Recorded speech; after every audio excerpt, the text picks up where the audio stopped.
I can see everybody's filing in. Hi. Hello, everybody. If you guys can hear me, raise your hand in the I can hear, go to webinar, hand raising control panel. All right. Wow, a lot of hands are going up. Waiting for everybody to file in. I know parking is terrible, you know, the commute to get here, all of that stuff. Well, we may have we're getting close to a quorum.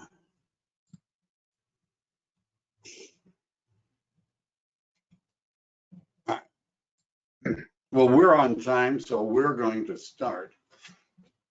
The premise of this session is you want listings. And you probably want listings because you've heard that they're a good thing to have. Or you've been working with buyers and you're frustrated because there's multiple offers and you keep writing offers and they're not accepted and somebody already buys it out and you're thinking, gee, I wish I had that listing where there were 10 offers and everybody's bidding against each other. It sounds like easy money to me. So I'm assuming that's what you're interested in because that's sort of what the aim of this class is going to be about. If you want to get listings, the question is, well, from whom? Who would you target? And generally speaking, there are two ways of doing this. One is through some version of what's called farming, which is what we're going to talk about today, and some specific types of farms. And the other is what I would just call random prospecting. I would more liken the other to locusts that are flying from field to field to field to, you know, consume whatever they can get, right? And then fly on to the next field. Now, what would be examples of that? Somebody who works expired listings, somebody who works for sale by owners, somebody who's working distressed properties, life event kind of things, divorces, there's a probate, there's a death, there's a notice of default, there's a delinquent mortgage payment, right? There might be people that have owned it for a long time and are empty nesters. You get the idea. And they don't really care where it is, right? There are agents that work some of those markets all over the state, right? And so they're just going from one to the other. The advantage of that system is that you're focusing on particular niches or groups that might be interested in selling their home. You can refine your marketing. You're not bound by any geographic area really, because your system is designed for anybody in that situation just about anywhere. That's the advantage. The disadvantage is it's a one-shot deal, right? Somebody appears as a notice of default, as a for sale by owner, as a divorce, as a probate, as something like that. It's a one-shot thing, and you and the other agents have to compete against each other. Farming, on the other hand, is more of a long-term process. And the reason it's called farms, the metaphor is like a farm, right? If you wouldn't got a piece of land, right? You plant seeds, you cultivate, you water, you fertilize. There's a lot of fertilizing going on, let me just say. And then eventually the crops are ready to be harvested, right? And so real estate agents would get a plot of land, right? The seeds they would plant would be marketing materials and things like that. It would be cultivated because they would be doing this over an extended period of time. And then the result would be you'd start to get listings. So the thing about farming is that it might take a long time to produce results. It might. However, it produces results for a long time. And agents that have developed a farming system, and it could apply, there's a bunch of different kinds of farms, agents that have developed a farming system, it's like having a salary almost. In other words, the agent knows I do these things, I get this % of that market.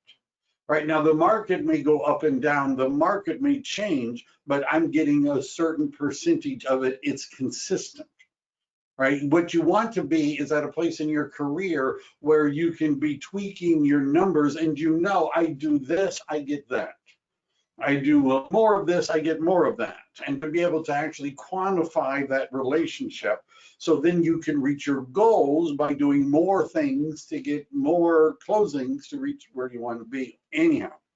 So the thing about farming is that if done right and pursued, it will produce a long-term advantage, right? And it's easier to, it gets easier as you become more successful. So when we're talking about farming, and one of the examples I'm going to go through today is geographic farming.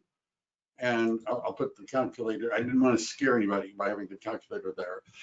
Geographic farming, and we're going to look at some examples. The farming does not have to be geographic.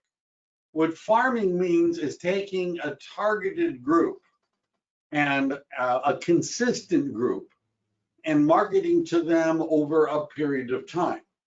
It could be a demographic farm, right? There are people that work with people that are getting married, that are getting divorced, where somebody has died, right?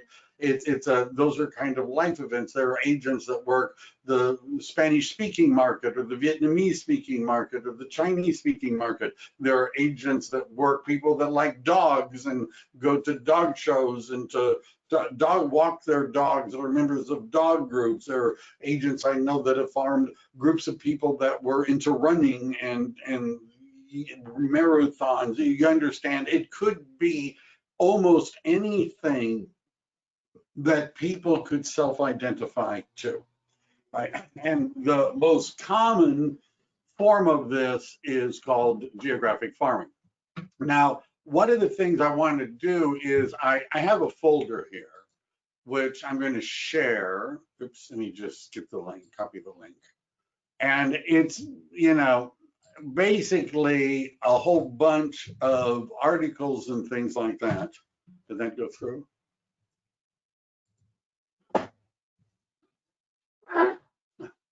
Excuse me. Some things that I've collected, some recently, some not so much, about different kinds of farming. You don't have to open it up right now, but if I feel like looking at them. So let's talk about geographic farming, because that's probably the thing that I get asked the most questions about. The advantage of geographic farming over demographic farming is because you know where they live, and you know the kind of properties they own, and you know the values of the property, and you know what's happening to the value if you're doing it right. If you're farming a demographic group, they live all over the place, they have different kinds of homes, everything might be a little bit different. So if you read some of those articles, and in fact, just for fun, this is RPR, which is the Realtor's Property Resource Ultimate Guide to Geographic Farming. I put it in a link there. And they start by just asking some questions, right? And you'll notice the more of these articles you read about how to pick a farm, the more they start to sound alike. And I'm going to show you some specific ways of actually finding a good farm. We're going to go live onto the internet, and I'm going to do one at random that I haven't done before. But one of the first questions they would ask, if you're doing a geographic farm, is it nearby and easy to get to? Now, what they're counting on with that suggestion is that real estate agents are generally lazy, I don't know, time efficient. Inertia is a very powerful force. And if you have to travel or commute, you just might not do it, right? So one of the suggestions is that you farm around where you live. There are pros and cons to that. Number one, it may not be a good area. If you are going to buy a McDonald's franchise and then tell McDonald's that you plan on putting it at the empty lot down at the end of the corner because it's near your house, they're probably going to say, no, that's not how it works, right? You don't get to pick entirely. We're going to help you pick because we want to make sure that the metrics show that it would support a franchise and you're not going to go broke. You understand? So just because you live there doesn't necessarily mean it's a good place to farm. an agent that I worked at another real estate company who farmed where she lived, was very well known in the neighborhood, and became even more so when her teenage son was arrested for being part of a group that were burglarizing homes in the neighborhood.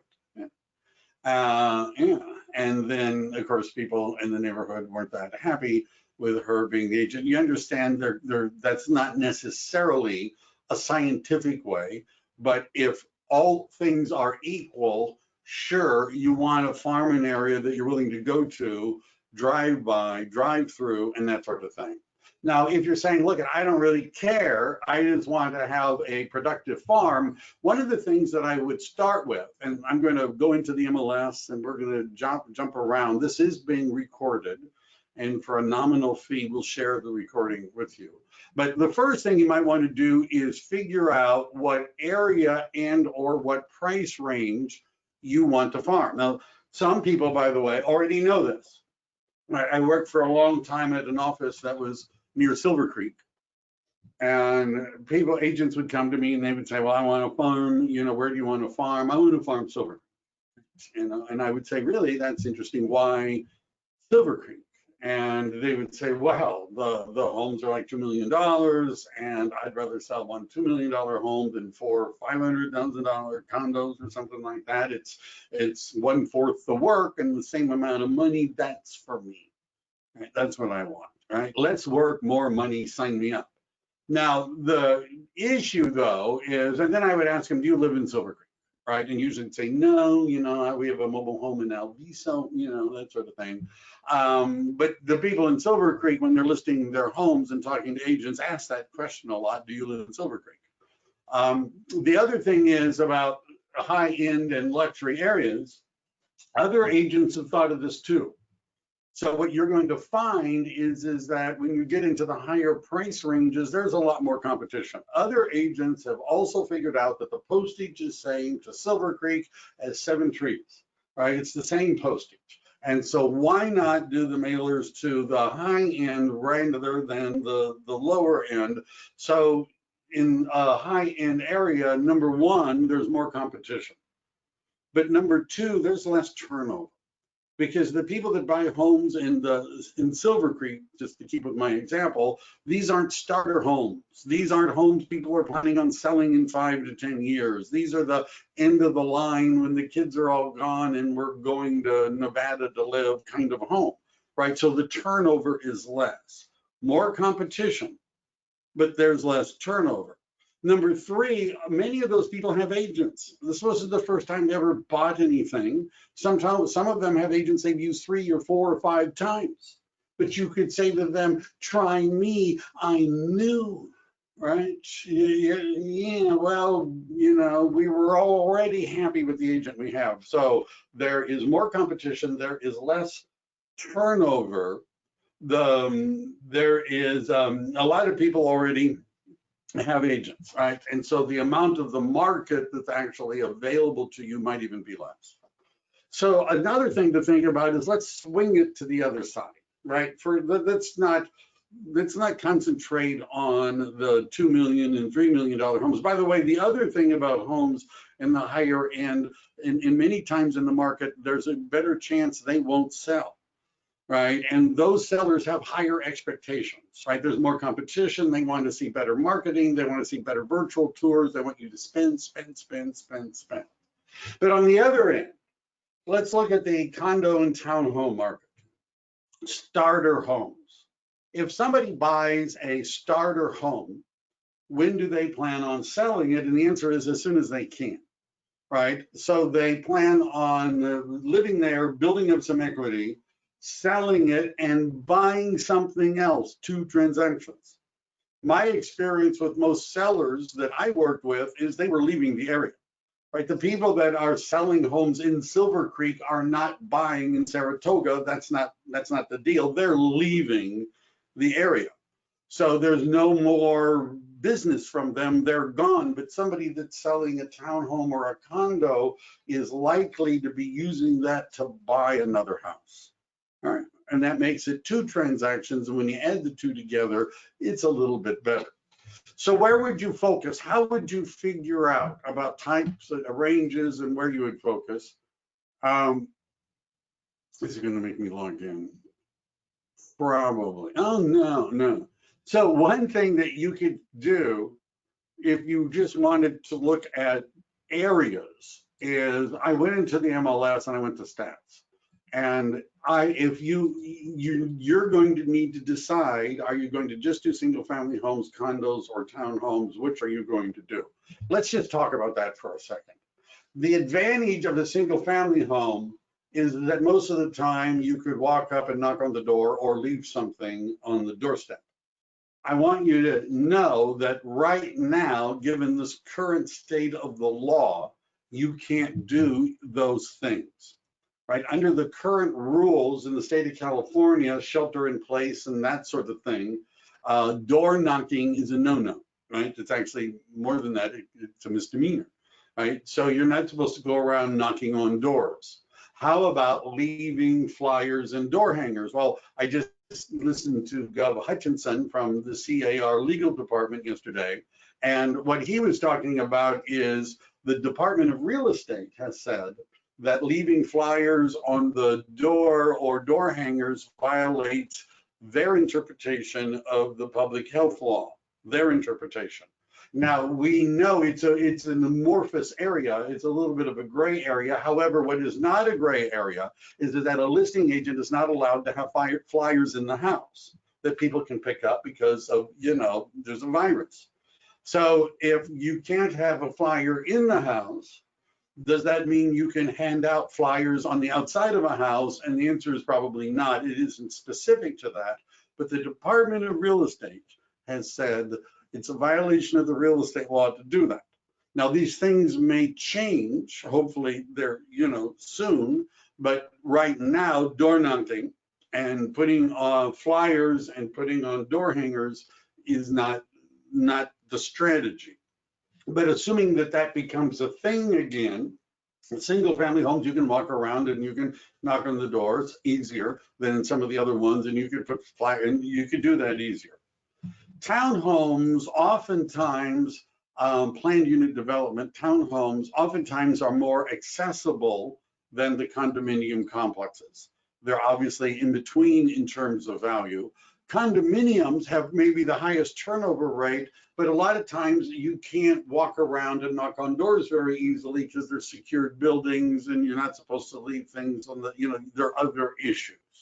So the point would be you might want to think, do I want to follow Mike's advice and start with starter homes like condos and townhomes and work that market, or no, I only want to do single family homes? So depending upon that decision, it would affect what we're doing right here.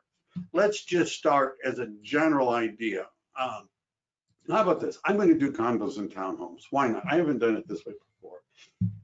So what we're going to do under county, I'm just going to type in SCC for Santa Clara County, and I'm going to do a customized time frame.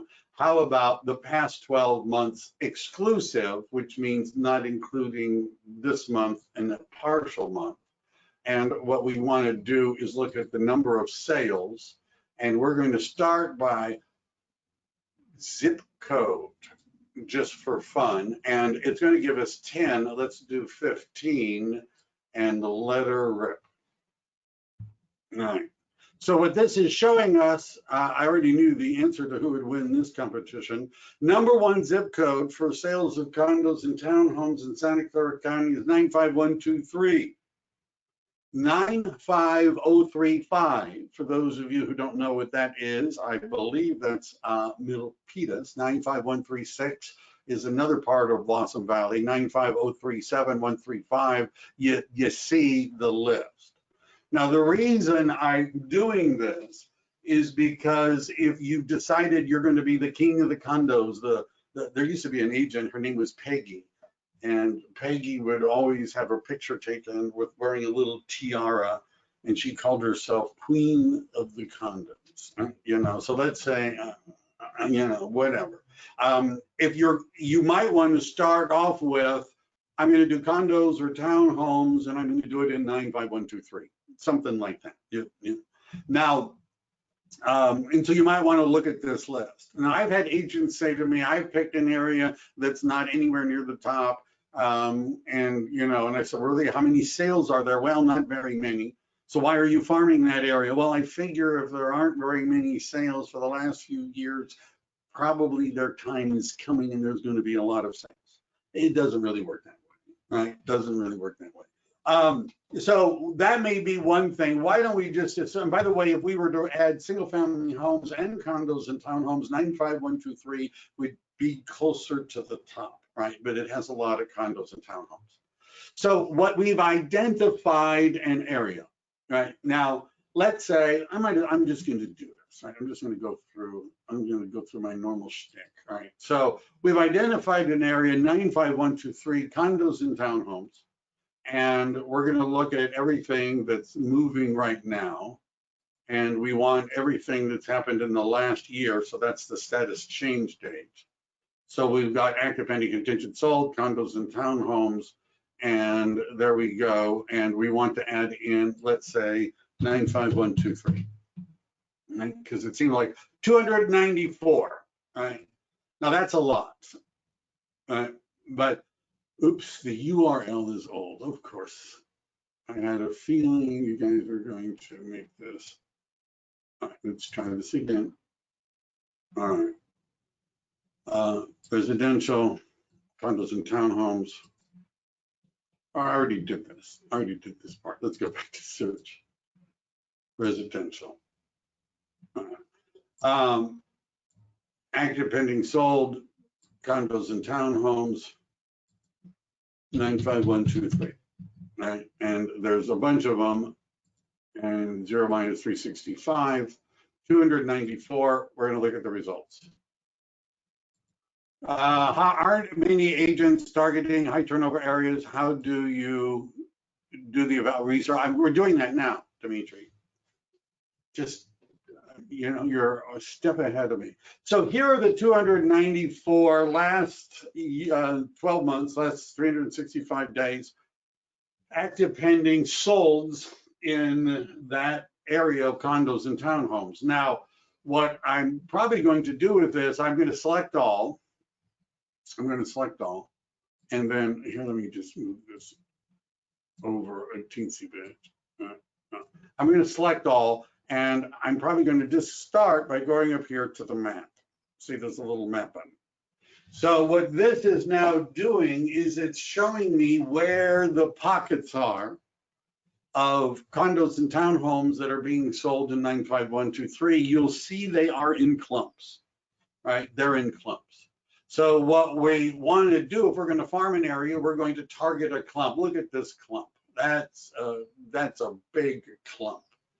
And it's also good to look at some of the names: Minor, Walnut Blossom, Deer Run, Banana Grove, Del Robles.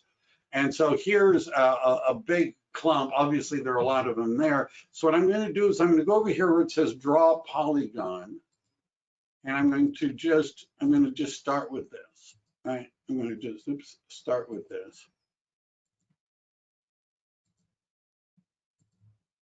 All right. Now, I'm going to click on, there's the shape. So what's going to happen if I go back to criteria, it's going to show, there's 72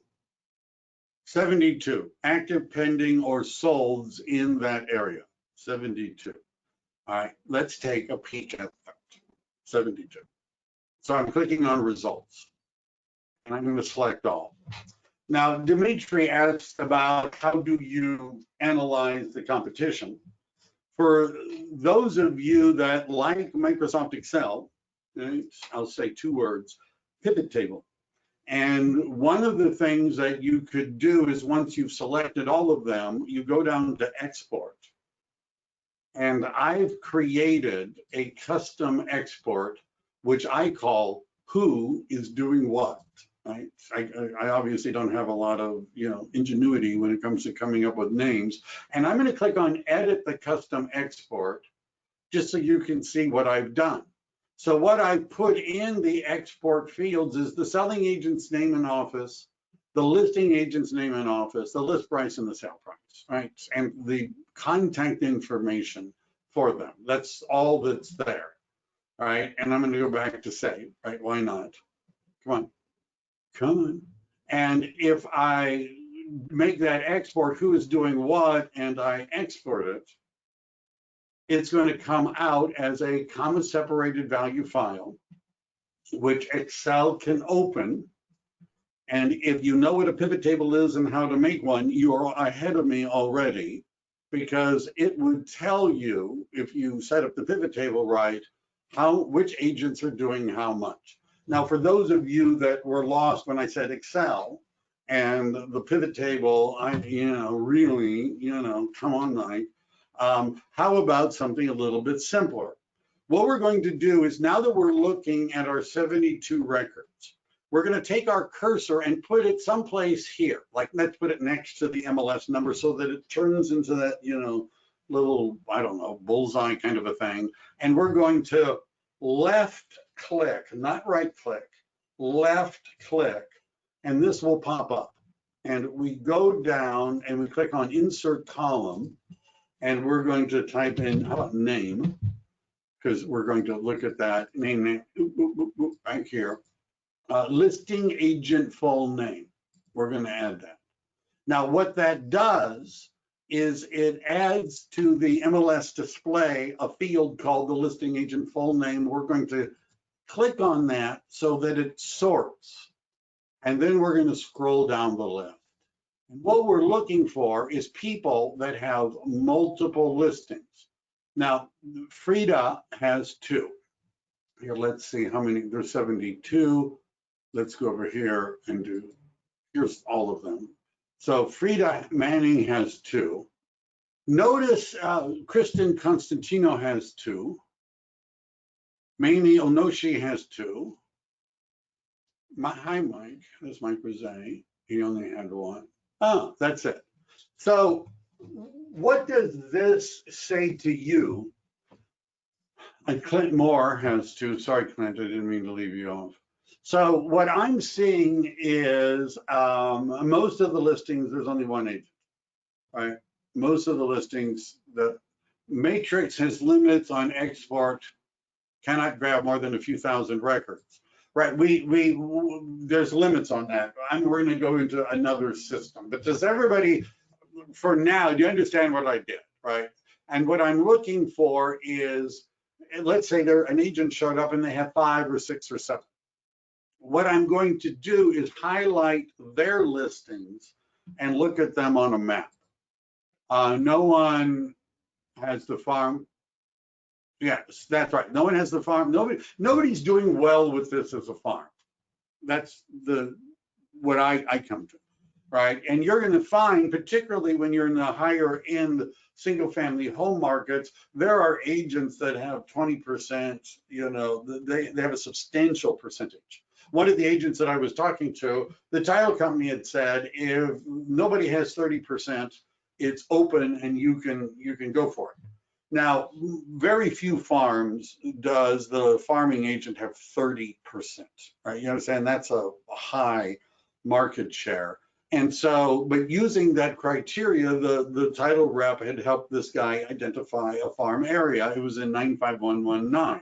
And I'm looking at it, and I know that area, I used to work very close to it. I'm looking at it, and I ran what I just did. And what it showed me is that, yes, there was no single agent that had 30% or more, but the top 4 listing agents in that area all worked that farm.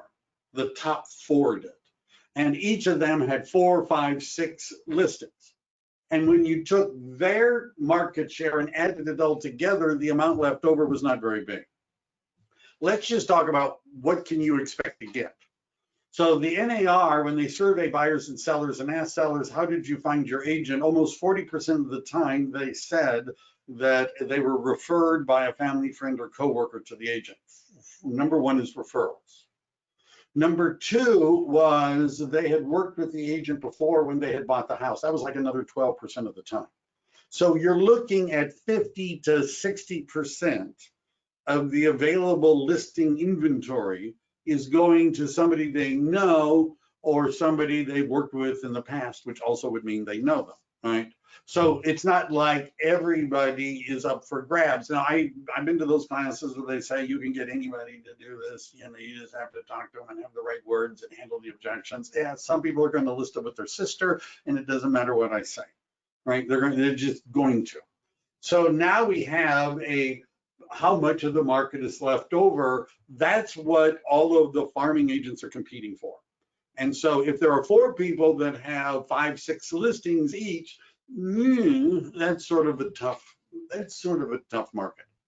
So let's, I know that you ever heard of the term stream of consciousness. This is more puddles today of consciousness. But what I also want to do is to show you some ways that you could maybe, I don't know, do this quicker. So first of all, if you want to be a farming agent, you need to meet a friendly title rep. And you'll find most title reps are friendly. The big companies being Fidelity Title, Chicago Title, First American Title, Old Republic Title, as an example. And if you like another title company, I'm sorry I didn't mention them. But the big companies almost all have farming software of some sort. It's all a little bit different, but it all kind of sort of does the same. That's Lynn, hi Lynn, Dang, who's my title rep with Chicago Title. And this is called Active Farm.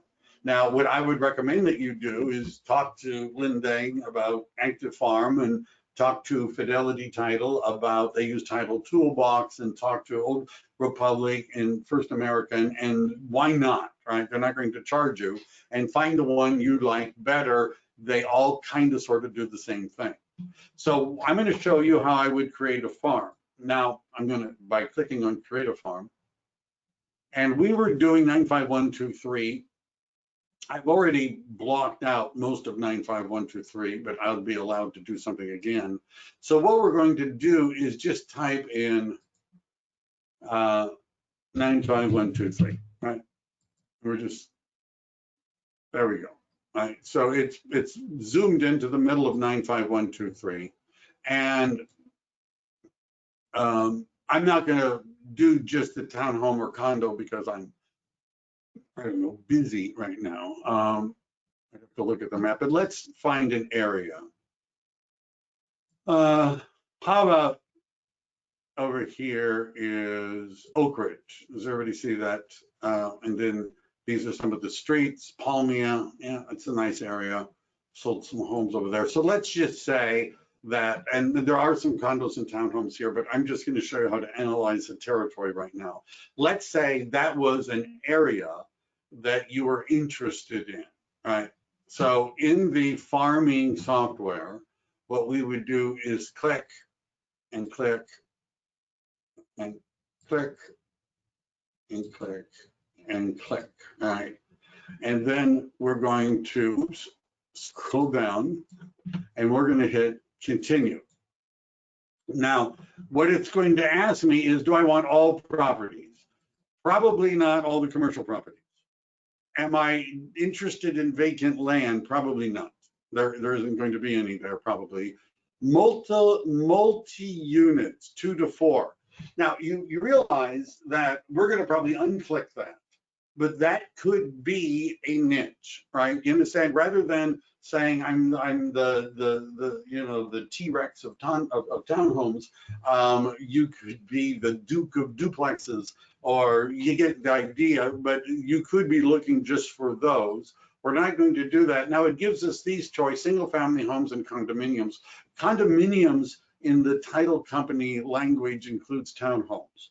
Technically, a townhome is a planned unit development, but it's a form of condominium ownership, whatever. If you're not going to do that and you say, well, I'm only doing single family homes in that neighborhood, then we would unclick that, right? Specific use here we're not interested in that because that's about all the commercial. And by the way, for those of you that have ever thought about a commercial career, talk to me, right? It's a something of a different market. We could put in parameters and things like that, but we just want to know how many are there. So the answer is 714. How many properties do you need in order to have an effective farm? Eventually it's going to mean, if you're doing it on a weekly basis or a monthly basis in terms of like mailings and postcards, it's going to have to be up near 1,000, right? But you might want to start with 250 or 500. But 714 is a reasonable number. We're going to hit send to the farm manager and Oak Ridge demo send. All right. So some of the articles that I've shared go through the different best practices. First thing is you need to find an area you're happy with, right? First thing. Then we're going to talk about what you do with it, right? Which is, it's almost done. And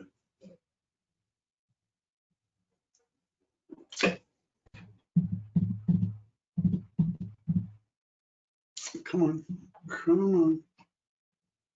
So once you've identified the area, then the next thing is to develop a plan for how you're going to communicate your message. You need to have a target, you need to have a message, and then you need to have the medium or mediums by which you're going to use to communicate the message. And I didn't think this was going to take that long, obviously, but it's almost done. And what it's going to do is it's now pulling in all those records for me. There we go. There we go. Logged out. How about that?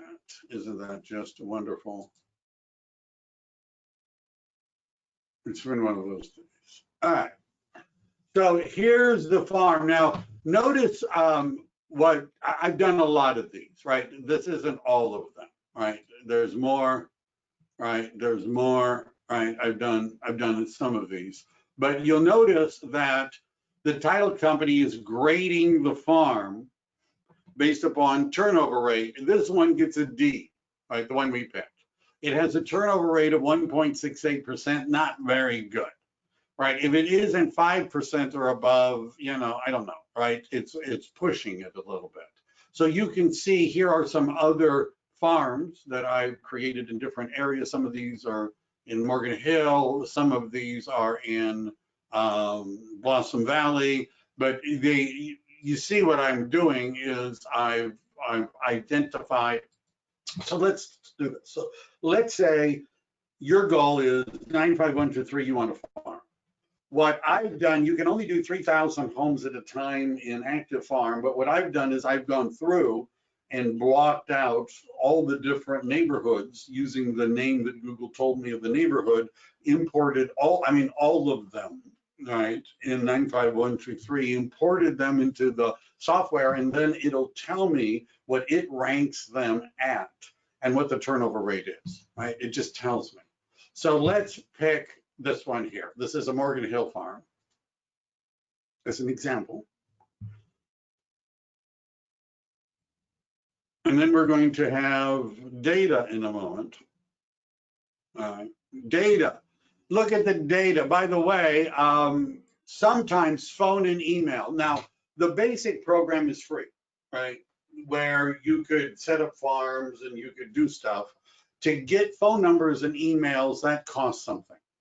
And by the way, if there's more of an interest in this, I would be willing to do a couple of more sessions on, now that you've got the farm, what do you actually do with it? In terms of what kind of, you know, there's other programs is where I'm going. There are other programs that you could use that would give you in a geographic area email addresses and phone numbers, right? We're not going to go through all that, but here's the list, right? Now, what most of these programs have is something, we have an interest, no one has, yeah, all right, so yes, I'll do more. All you have to do is talk to me. Yes, I have, what is the cheapest place to get emails, phone numbers for a farm? Cheapest place. So how do you get emails and phone numbers? There's a program called CalDRE, right? CLLE Realty, or Call Information. and they will allow you to search geographically, and they come up with some emails and phone numbers. If you get one of the dialers like Mojo Dialer, and one of the things we're going to have to talk about after today, we're probably just going to be able to cover how to pick a farm. But then once you've picked a farm, how you communicate with the members of the farm could be knocking on their door, could be mailing them something. It could be calling them on the phone. It could be emailing them, and it can be social media. So we're going to go through that. But let me just finish this one. So I'm going to go over here where it says snapshot, right, which is just up there. Now, this is the reason why we would be using title company software or analyzing the farm. This shows that there were 1,967 records in that area that I marked. This is a different farm. The average sales price was $951. In the last 12 months, it was 1,301. Recent buyers, but look at this, out of state. So that's another niche. Now that could be a niche that isn't confined to one individual farm, but contacting out of state people that own property in San Jose. You understand they're out of state, it's a different message. Absentee means the owner doesn't live there, or at least they don't use that address for property taxes. There's 267 of them. The message is different to an absentee owner. Right now, you don't also want to mail to that site address because it's probably a renter, right? I mean, at least you don't want to mail, list your home with me because they don't own it, right? So you would want to be contacting the absentee owners and the out-of-state owners of whatever their mailing address is, which has a different message than what you would send to owner-occupieds. 14% of the farm are absentee owners, 86% are owner-occupied. Gold farm is something, all the title companies have something like this, plus there's companies like Smart Zip and Offers and others, and this is called predictive analytics. And so what predictive analytics is their algorithm has decided that these 36 people are the most likely ones to sell their home. When the title companies give you a list of people and they say likely to sell, right, what they usually are doing is they're taking that farm area and they're figuring out what the median years are when people sell the properties. Let's say it's 7 years. After they've owned it for 7 years, that's the medium number of years. So they would give you everything from 6 to 8, right? People that have owned it before or after. Now you could tweak that yourself. You understand, if you figured out, and by the way, the title company can help you do this too, because they know when the last property was purchased, they know when properties were sold, they could tell you what the average or median years before somebody sells. And by the way, if you did this by putting in all the data, it would be a bell curve. So when somebody buys a house, they don't sell it right away. Over a few years, that number will start to go off. It levels off and it starts to go down. After a certain period of time, fewer people are selling their home. So once you've figured out what the sweet spot is, and I usually do, by the way, more than 5 years. My rule of thumb is if I'm going to market to a farm, I want people that have lived there for 5 years at least, because I know they have equity, right? And that they can sell it, especially if the market goes down. New homeowners, we're not going to really do much with them because they're probably not going to sell. Long-term homeowners, right? 691, 35% of the farm. Right, positive equity is 66%. I'm surprised it's that low. Negative equity that they know about is 123 or 6%. There's some that, there's 10 that are currently listed.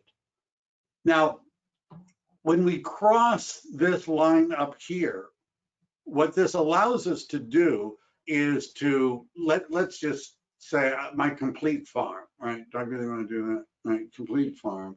So I've clicked on that, and here they all are. And what I want to do, if I can do this, is I'm going to select them all. Oops, I want to select them all. How do I select them all? I don't know. It's been a while since I've done this. What I'm going to want to do once I figure out how to do this is export all of these files, right? And I'm not really sure how to do that right now, and I'm running out of time a little bit, but let's just, and what you would want to do, by the way, is to have a conversation with your friendly title rep, and they'll walk through how to do this. But if I were to go to long-term homeowners, which is people that have owned it for more than 13 years, there's a way for me to check out the select cell. Yeah, but that doesn't select all, right? And I forget how to do that, but I don't know. What I'm going to be doing, here we go. This is what I'm looking for. See, sometimes it's hard. I think this is difficult to find. That's a filter. That little thing there is a share button. And when we click on this, these are the different ways we could export it, right? For if we bought their emails, we could do that. We could print labels, reports, Outlook, download as a CSV file, merge letters. There's a bunch of different ways. So we would pick one of these files. Corfax, this will give you some ideas of what the software is available. Corfax is a program that'll mail things to people. Vulcan is a dialer like Mojo. Top Producer is a program, and Facebook has custom audiences. Let me see what this last question is. Anyhow, I got it. So we're going to look at download Facebook custom audience.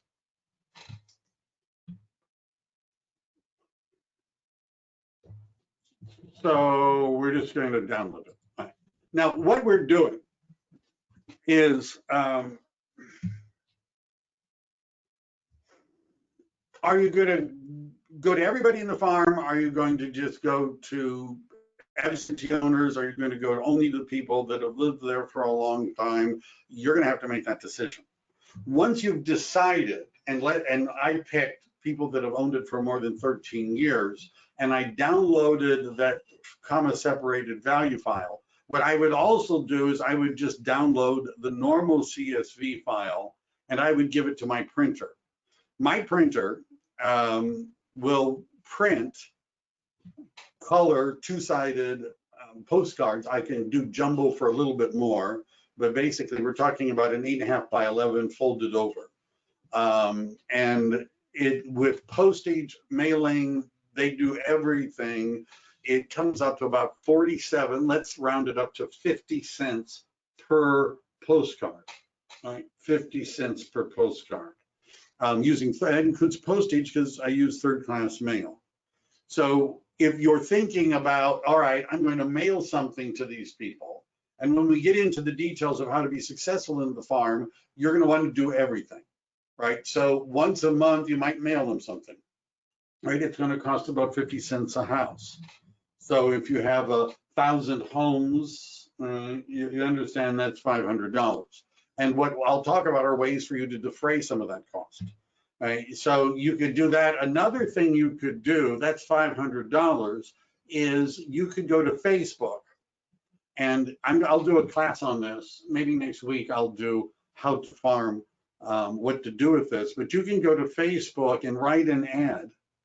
And one of the choices that you can pick for how to target the ad is what's called a custom audience, which means what we would then do is upload that file to Facebook. And then Facebook is going to take a look at that file, and it's going to see who that's in that file is on Facebook. By the way, most of them are. Most of them are on Facebook. And so Facebook is pay per click. However, the only people that are seeing this ad are the people that are in the geographic territory that you picked. They're the only ones that see it. Now, when you get that idea, they could be in another state, right? You could take all those out-of-state homeowners, everybody, export it as it comes, separated value, Facebook, custom audience file, upload it to Facebook, and you're writing ads that only the people that are in that file would see. So what would be a budget for something like that? Well, $25, $50, $100. You understand if we emailed 1,000 people, if we mailed 1,000 people once a month, that's about $500 a month.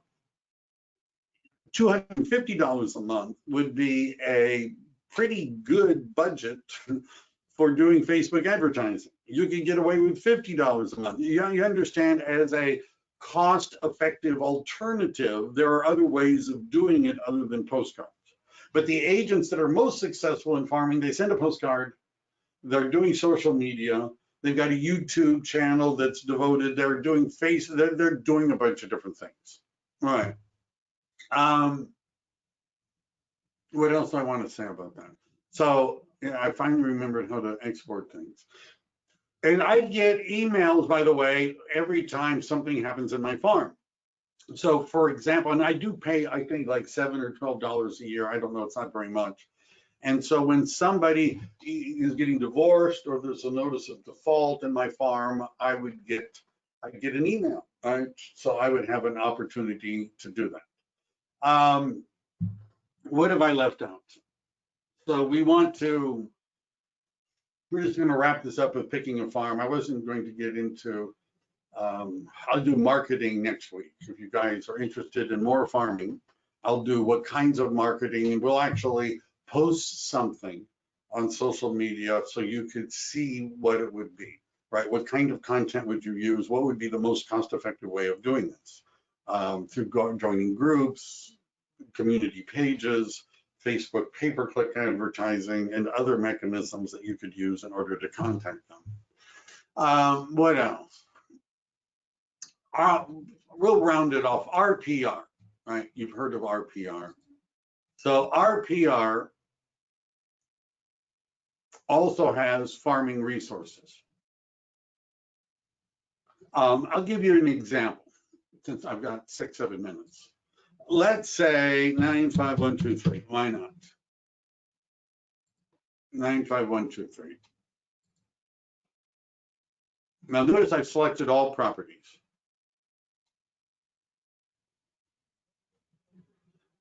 So here's 95123.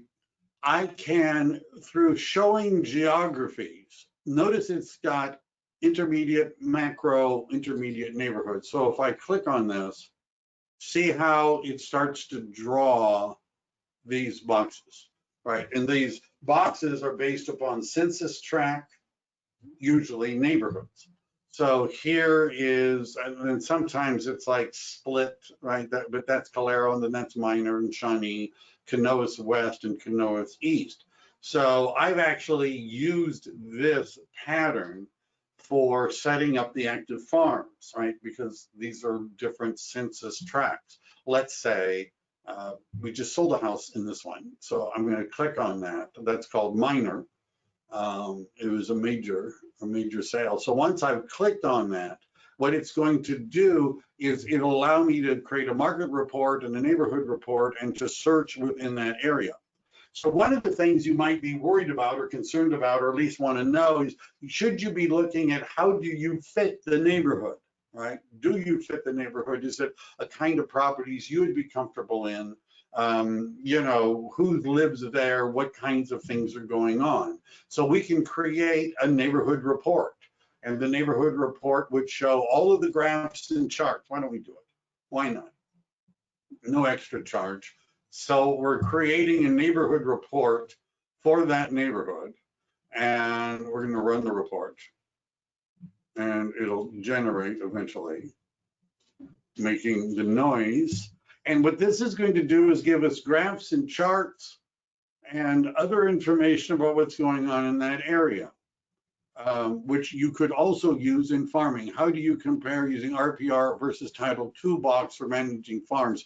Title Toolbox is much more like the active farm program I just showed you that Chicago Title has. Whereas RPR doesn't do all of those things, right? It doesn't have some of the analytics, but there's something that RPR will do that most of those other programs will not do. I'll give you a for instance. How many of you are frustrated perhaps that you have buyers and they can't find a home for sale. Anybody have any of those? Let's say you had a buyer for 95123. So we're looking here for, we're just going to go to the list view. I'm going to go back here. I'm just going to go back here. And I'm going to say 95123. I'm going to stick with it. Here we go. Oh, back. Why am I doing this? I could have done it here too. But I'll try it again. 95123.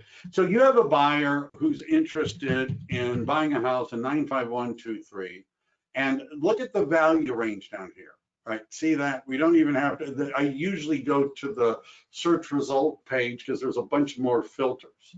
But let's say my client can afford something between, let's say 750 and let's just say, I don't know, 900,000, and they want 4 or more bedrooms, right? That's all. They're not picky. So what this is going to do, and by the way, we're searching all properties. We're not just searching properties that are listed. We're searching all properties in that zip code. And you can tell there's a lot of them because it's spinning around. So the thing that RPR has that Cole Realty doesn't really have, and the farm doesn't have, is the ability for you to generate a list of properties that are within a certain price range that aren't on the market. And the way RPR can do that is because they have the automated valuation model built in. So we're going to go over here. We're going to unclick for sale or pending. We could even keep for lease. That's a different conversation. And we put in the value range, and we put in the bedrooms and bathrooms. And if they said we want a certain square footage and we want a certain lot, and we're only looking for, let's say, you know, what are you looking for? It could be single family homes, condos, or townhomes. There'd be a lot more. And when we click apply, and notice year built, right? So if the buyer tells us what they're looking for, what this has done is it's found 64 properties that are located in 95123.